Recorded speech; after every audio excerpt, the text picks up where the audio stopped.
Hi student, तो आज हम सब पढ़ने वाले हैं क्लास 12 का जीव विज्ञान का चैप्टर 2 पुष्पी पादपों में लैंगिक अर्थात sexual reproduction in flowering plant. इसमें जिस टॉपिक को पढ़ना है उसके बारे में पहले तो समझ लें, फिर डिटेल पढ़ेंगे। इसमें सबसे पहले हमको पढ़ना है पुष्प के बारे में।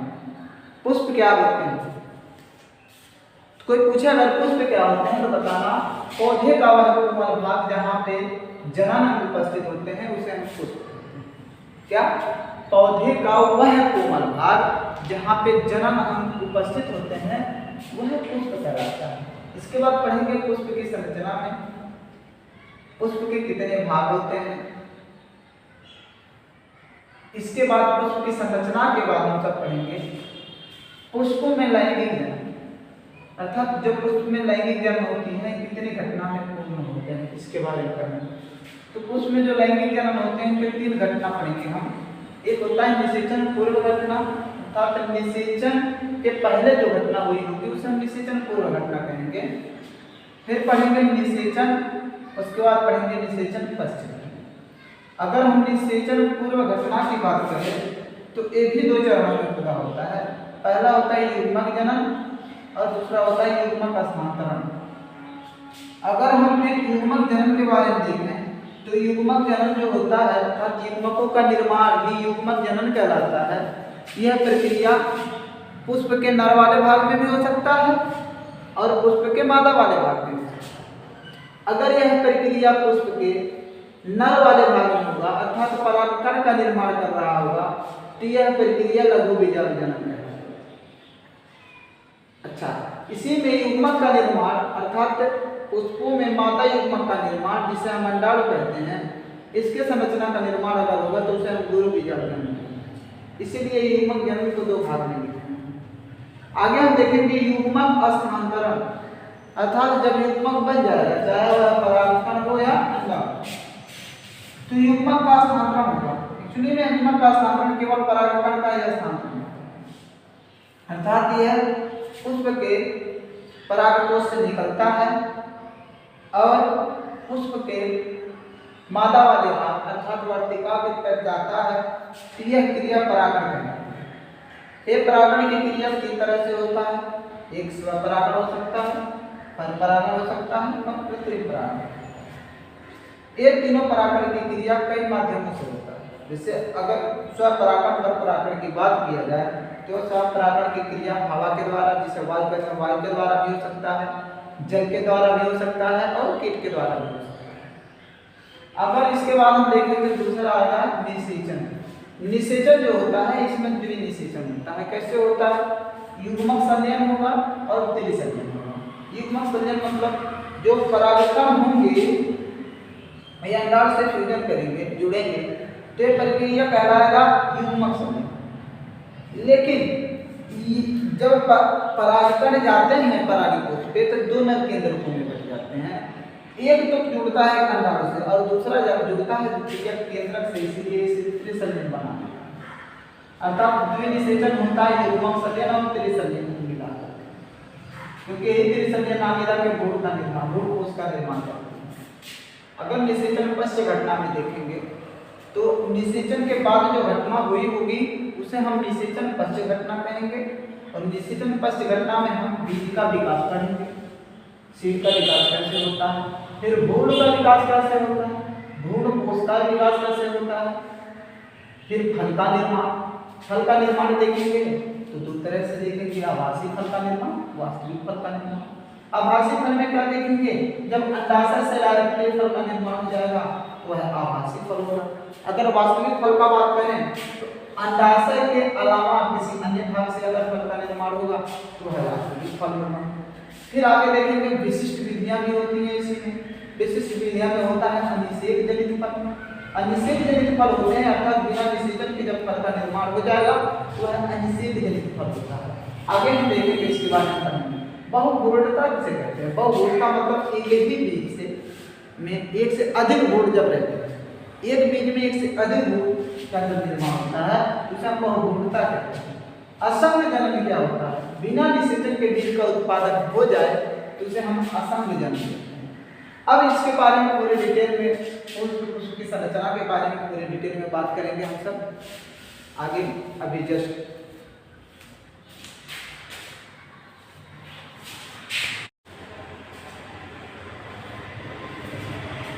तो हम सब अब पढ़ने वाले हैं पुष्प की संरचना। पुष्प हम देखेंगे पौधे का वह कोमल भाग जहाँ जनन अंग उपस्थित होता है, पुष्प कहलाता है। मतलब पौधे का वह कोमल भाग जहाँ पे जनन अंग उपस्थित हो, इसी को हम क्या कहते हैं, पुष्प कहते हैं। क्योंकि पुष्प जो होते हैं द्विलिंगी होते हैं। और जो हम पढ़ने जा रहे हैं पुष्पी पादपों में नहीं है, यहाँ पे हम पुष्प जो पढ़ेंगे इसमें नर भाग भी होगा और मादा भाग भी होगा। इसके बाद हम देखेंगे पुष्प की संरचना। जब पुष्प की संरचना देखेंगे, पुष्प की संरचना के आगे हम जब पढ़ेंगे तो इसमें पढ़ेंगे पुष्प के चक्र। पुष्प के चक्र, अगर हम पुष्प के चक्र देखें तो पुष्प के दो चक्र होते हैं। पहला जो होता है उसे हम कहते हैं सहायक चक्र, सहायक। और जो दूसरा होता है जिसे हम कहते हैं जनन चक्र, जनन। अगर हम सहायक चक्र की बात करें,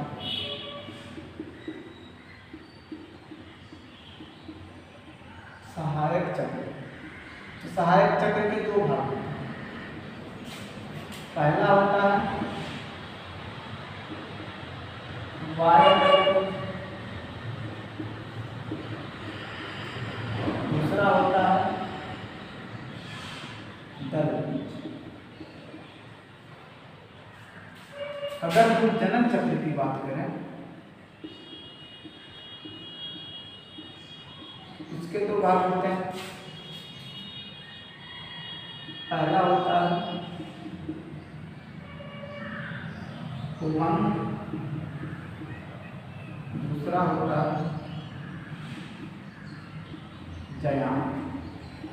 अर्थात पुंग को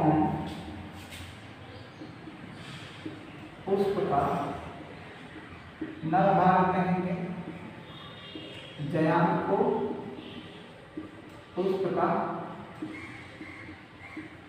मादा। अभी हम चित्र बनाएंगे तो उसमें पूर्ण रूप से स्पष्ट है। अगर हम चित्र देखें इसका, गुड़हल का पुष्प हम बनाने जा रहे हैं, इसमें देखेंगे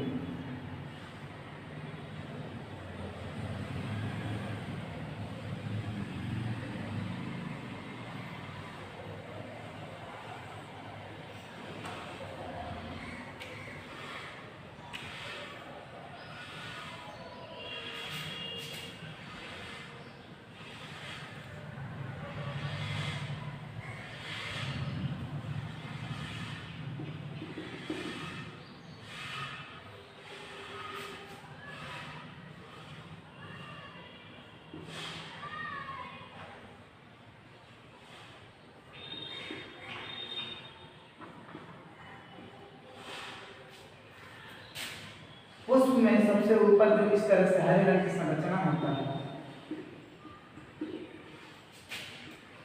इस हरे रंग की संरचना को और एक कलरफुल वाले पार्ट, कलरफुल जो पार्ट है, ये रंगीन पार्ट होता है, ये अट्रैक्शन का काम करता है। इसको और इसको मिला के हम कहते हैं सहायक चक्र। सहायक होगा क्या, सहायक चक्र में जो हरा वाला पार्ट होगा, इस हरे वाले पार्ट को हम कहते हैं वाय।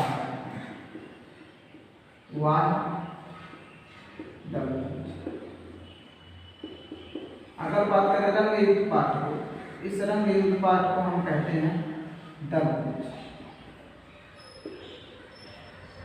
तो हम बात ये आएगा सहायक चक्र में जो वाह दल और और दल पुंज हैं तो इनके संख्या होती है 5। अगर बात करें सहायक चक्र में तो सहायक चक्र की बात करें वाय दल पुंज और दल पुंज, वाय दल पुंज को अगर हम देखें तो वाय दल पुंज जो होता है यह हरे रंग का होता है,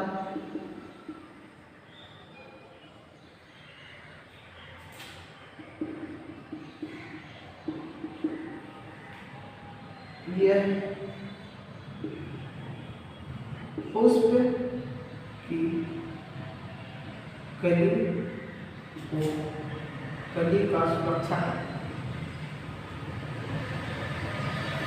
कली को सुरक्षा प्रदान करता है।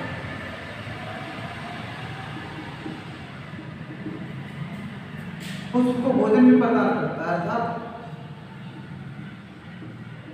पुष्प को भोजन भी प्रदान,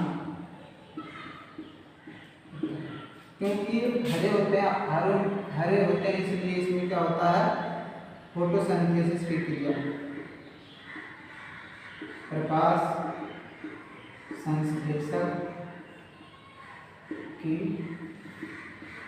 क्रिया होती है। अच्छा, इनकी संख्या 5 होगी। संख्या में 5 होती है। अच्छा, अगर बात करें एक संख्या में 5 है तो एक हो गया, एक को हम कहेंगे वाय दल, वाय। अगर इसको इंग्लिश में कहें तो इसको इंग्लिश में सेपल कहेंगे। तो वाय दल पुंज को क्या कहते हैं, कैलिक्स कहते हैं। वाय दल पुंज को कैलिक्स। अच्छा, इसमें संख्या 5 होगी, लेकिन अगर हम बात करें वाय दल की तो वाय दल एक होता है, एक को वाय दल कहेंगे और इसके ग्रुप को पूरे को हम कैलिक्स कहेंगे।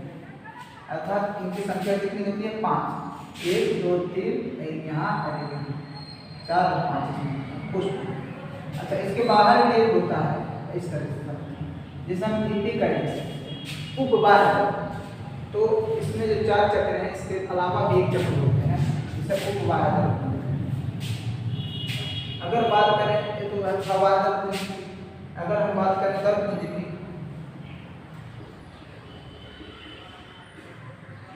दल पुंज को हम करोला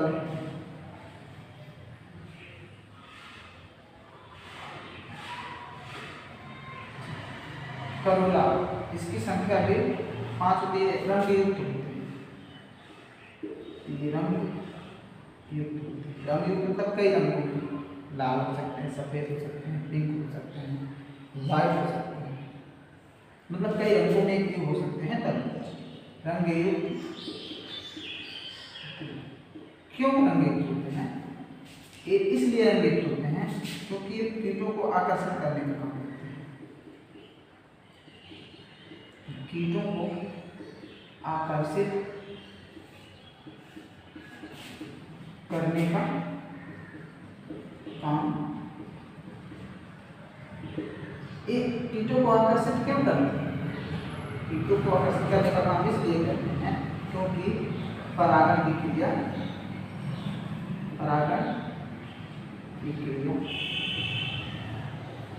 हो जाए।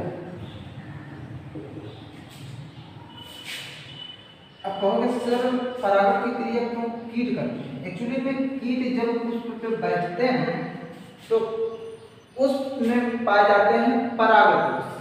देखिए यहाँ पे इस भाग को हम कहते हैं नर भाग, अभी आगे पढ़ेंगे। तो कीट जब इस पर बैठते हैं तो इसमें जो परागकण बनते हैं उन कीटों के पैरों पे लग जाते हैं। अगर ये कीट अगर उड़ करके किसी भी तरह इस वर्तिका में चलेगा तो होगा क्या, यहाँ से परागकण इस पे जाके चिपक जाता है, परागण की क्रिया हो जाती है। यही बात यहाँ पे लिखा है, कीटों को आकर्षित करने का काम, मतलब ये रंग इसलिए होते हैं क्योंकि ये कीटों को आकर्षित करने का काम करते हैं। क्यों करते हैं? क्योंकि जब कीट आके इस पर बैठेंगे तो उनके पैरों पर परागकण लगेगा और परागकण क्या होगा आगे जाके, अब जब कीट आगे जाके जाएंगे परागवर्तिका पर या किसी दूसरे पुष्प के वर्तिका पर, तो वह परागकण उसके साथ साथ उस वर्तिका पर चले जाएंगे। और यही क्रिया अर्थात परागकोश से परागकण निकलकर वर्तिका में पर जाने की यही क्रिया कहलाती है परागण। इसीलिए यहाँ पे लिखा गया है कि रंग युक्त इसलिए होते हैं कि यह कीटों को आकर्षित करता है, और कीटों इसलिए आकर्षित करता है क्योंकि कीट ही परागण की क्रिया कराते हैं। ये हो गए। इनकी संख्या कितनी होती है? 5। अगर बात करें एक को हम टीटर कहते हैं, टीटर अर्थात दलपुंज, दल के दल, पूरे को कहेंगे दलपुंज, एक को दलपुंज, अर्थात इसको दलपुंज को इंग्लिश में करूला कहेंगे, और दलपुंज की संख्या होती है 5। लेकिन इसमें से एक भाग केवल एक को कहें तो वह होगा पीटर, जिसे हम दल कहेंगे। यहाँ पे देख सकते हैं अगर एक भाग को देखें तो यह दल होगा, लेकिन अगर इनकी संख्या 1 2 3 1 2 3 4 5 संख्या देखें पूरा मिला के ये दल। पुंज का मतलब एक ग्रुप में बनाना। अच्छा, अगर हम फिर बात करेंगे किसकी, ये तो था बादल पुंज और दलपुंज, तो इसके बाद हम देखेंगे सहायक चक्र में जन्म चक्र का। ये तो सहायक चक्र का मतलब ही होता है सहायता प्रदान करना। वह पुष्प को किसी भी तरीके से क्या करेगा? सहायता प्रदान करेगा। आगे हम देखेंगे पुष्प के जनन चक्र के बारे में।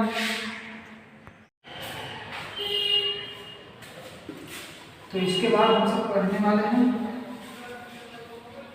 जनन चक्र के बारे में। सहायक चक्र हो गया, पढ़ेंगे हम जनन।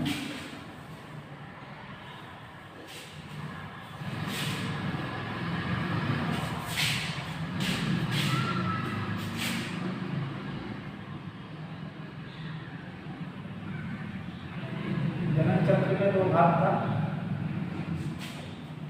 एक था पुमान और दूसरा था जयान। ज्ञान का मतलब पुष्प का मादा भाग, और पुमन का मतलब पुष्प का। अब इसके बारे में हम सब देखेंगे।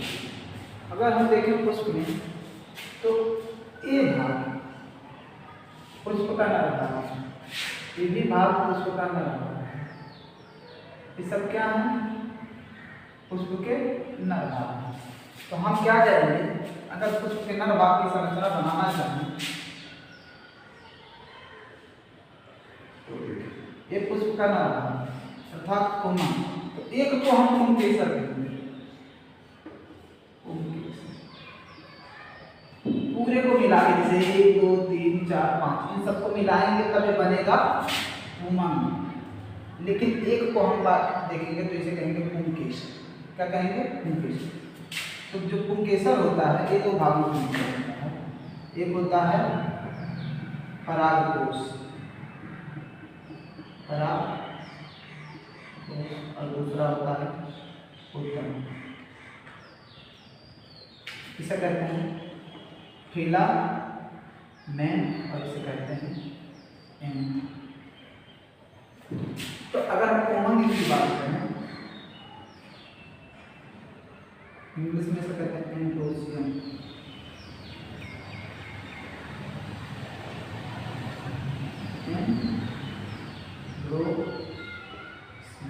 इसके 2 भाग होते हैं, परागकोश, दूसरा होता है उत्तरी। परागकोश की बात करें तो इस परागकोश में 2 पालियां होती हैं, 2 पालियां। पालियां किसे कहते हैं? एक पाली है और एक पाली है, 2 पालियां। फिर देखेंगे प्रत्येक पाली में 2 प्रकोष्ठ, तो सभी प्रकोष्ठ है, समझो।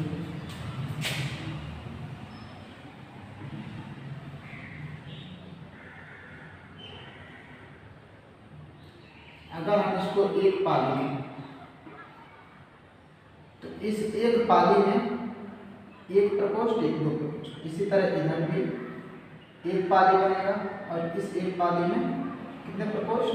दो प्रकोष्ठ। तो पाली कितनी हो गई? ये भी पाली, ये भी पाली। तो कितनी पाली? और एक पाली में कितने प्रकोष्ठ? दो। इस प्रकार एक परागकोश में अगर बात करें एक परागकोश की, तो एक परागकोश में दो पाली और चार प्रकोष्ठ होते हैं। और इसी प्रकोष्ठ में परागकण का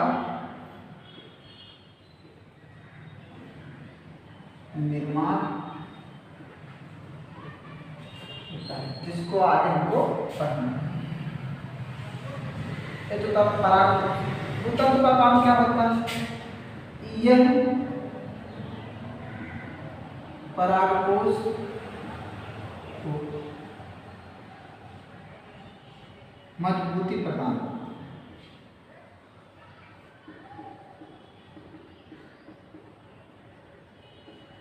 अगर परागतंत्र ना रहा तो परागकोश रुकेगा ही नहीं, अर्थात परागकोश को रोकने का काम तंत्र ही करता है। इसीलिए लिखा गया है परागकोश को मजबूती प्रदान करने का काम करता है, जिससे परागकोश बढ़े। इसके बाद हम देखेंगे मादा जनन अर्थात जयान देखेंगे। तो जयान का संरचना कुछ समझ।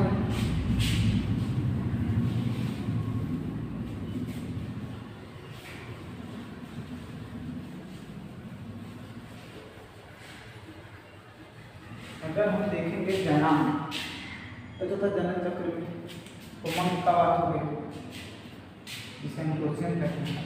जयान को हम गायनेशन करते हैं।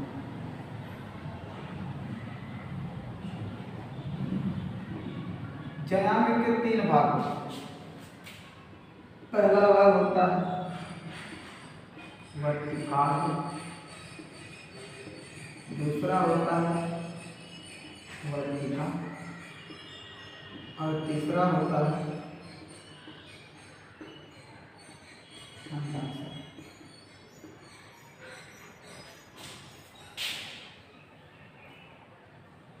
जिसे हम बीजांड कहते हैं।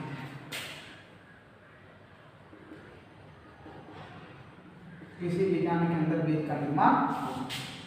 अगर हम देखेंगे इसकी संरचना तो यहाँ से ये जो भाग है, यहाँ से लेकर ये फूला हुआ जो भाग है, ये पूरा कहलाता है जयनांग। क्या कहलाता है? जयनांग। और इसके तीन भाग आगे हम संरचना यहाँ बना रहे हैं, देखिएगा।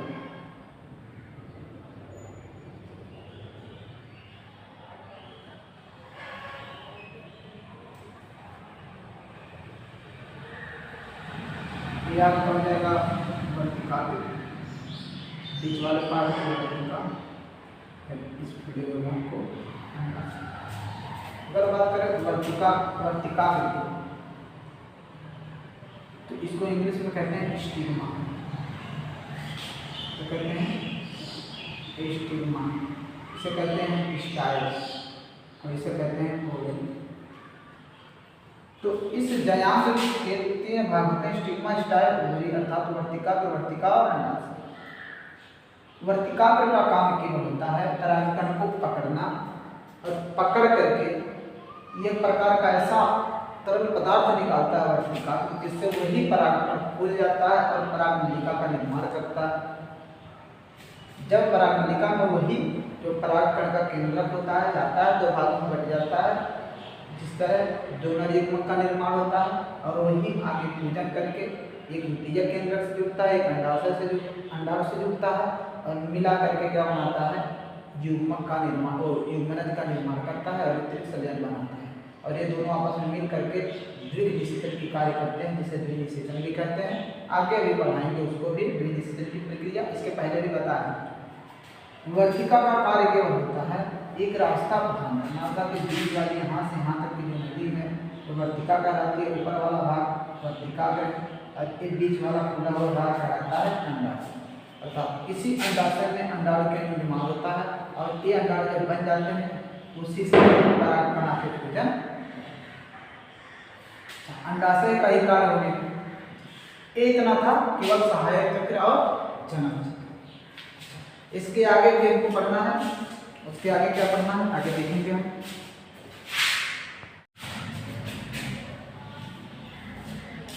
अब इसके आगे हम सब देखेंगे पुष्पों में लैंगिक जन्म। तो ये पुष्पों में लैंगिक जन्म हम अगले वीडियो में पढ़ेंगे, वीडियो सेकंड में डिटेल। इतना आपको समझ में आया अच्छे तरीके से? अगर अच्छे तरीके से समझ में आया होगा तो कमेंट करिएगा, कुछ त्रुटियाँ होगा तो बताइएगा उसे किस प्रकार इसको सही किया जाए। जब आप सब रिस्पॉन्स देंगे बताएंगे तो उसी हिसाब से इसको हम क्या करेंगे और बेहतर करने की कोशिश करेंगे। जय हिंद।